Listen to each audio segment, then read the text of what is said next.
भगवान शिव का निवास स्थान माने जाने वाले कैलाश पर्वत से कई प्रकार के रहस्य जुड़े हुए हैं, जिन पर आज भी कई बड़े वैज्ञानिक शोध करने में लगे हुए हैं। कुछ लोग कैलाश पर्वत को मानसरोवर बताते हैं। यह रहस्यमय पर्वत अपने आप में कई कथाओं को समेटे है। शिव पुराण, स्कंद पुराण, मत्स्य पुराण आदि में कैलाश खंड नाम से अलग ही अध्याय है, जिसमें कैलाश पर्वत की महिमा के बारे में बताया गया है। पौराणिक मान्यताएं कहती हैं कि कैलाश पर्वत के पास प्राचीन धन कुबेर नगरी भी है। हालांकि इसके निश्चित स्थान के बारे में अभी कुछ पता नहीं लगाया जा सका है। आज हम आपको बताने जा रहे हैं कैलाश पर्वत से जुड़े हुए रहस्य, जिनके बारे में आपने पहले नहीं सुना होगा। स्वागत है आप सभी का YouTube चैनल भविष्य तक में। दोस्तों, हमारे हिंदू धर्म में इस स्थान को सबसे पवित्र स्थान माना गया है।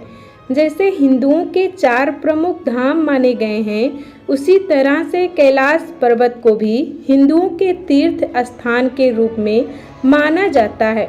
कैलाश पर्वत को लेकर लोगों का मानता है कि जो व्यक्ति अच्छे कर्म करता है, उसे मृत्यु के बाद कैलाश पर्वत में स्थान मिलता है। यहाँ प्राचीन काल से ही अच्छी आत्माओं का वास माना गया है। साथ ही इस स्थान को अप्राकृतिक शक्तियों का केंद्र भी माना जाता है।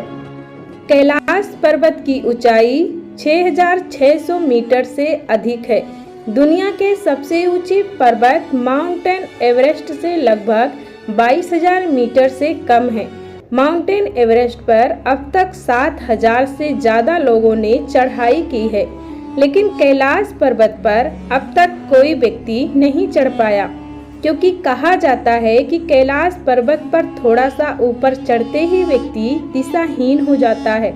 चूँकि बिना दिशा के चढ़ाई करना मतलब मौत को दावत देना है, इसीलिए कोई भी इंसान आज तक कैलाश पर्वत पर नहीं चढ़ पाया।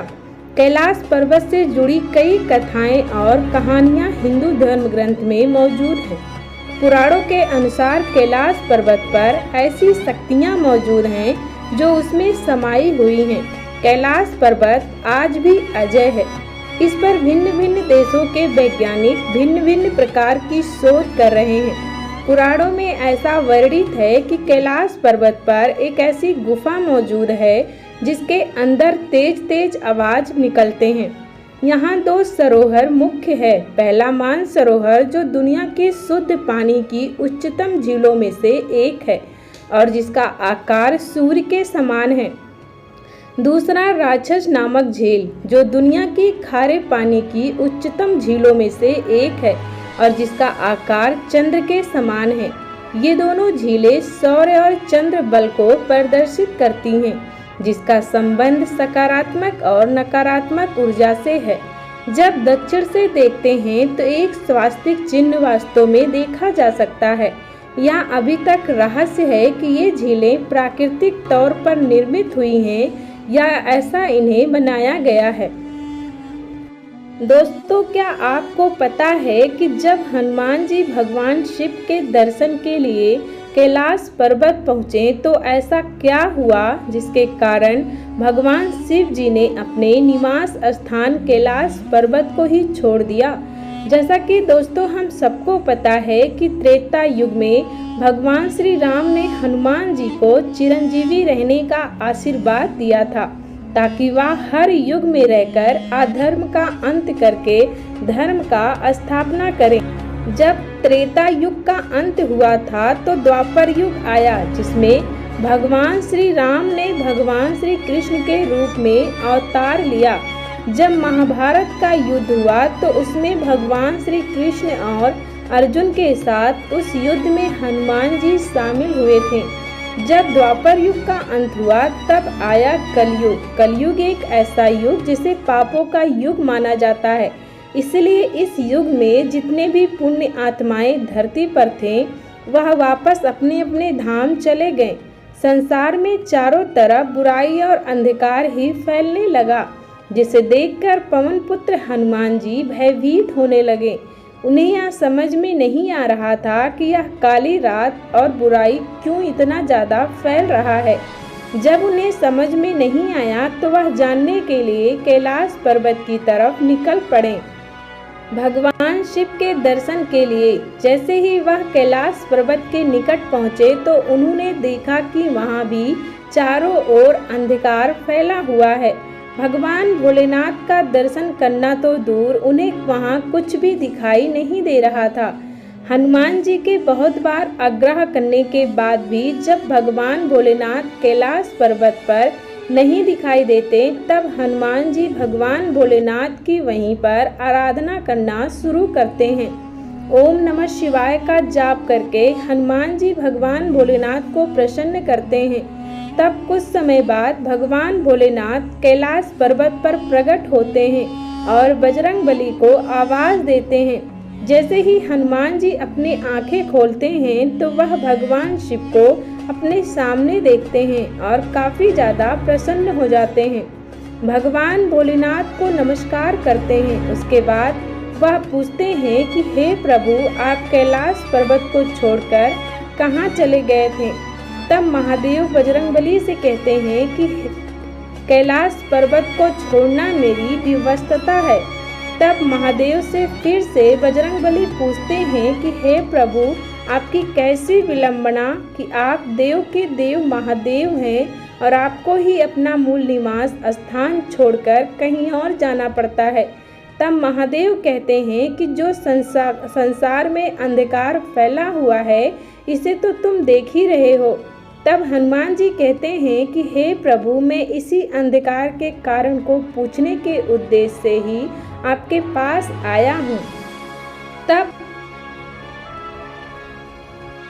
भगवान शिव हनुमान जी को कहते हैं कि यह जो अंधकार फैला हुआ है, इसी को कलयुग कहते हैं।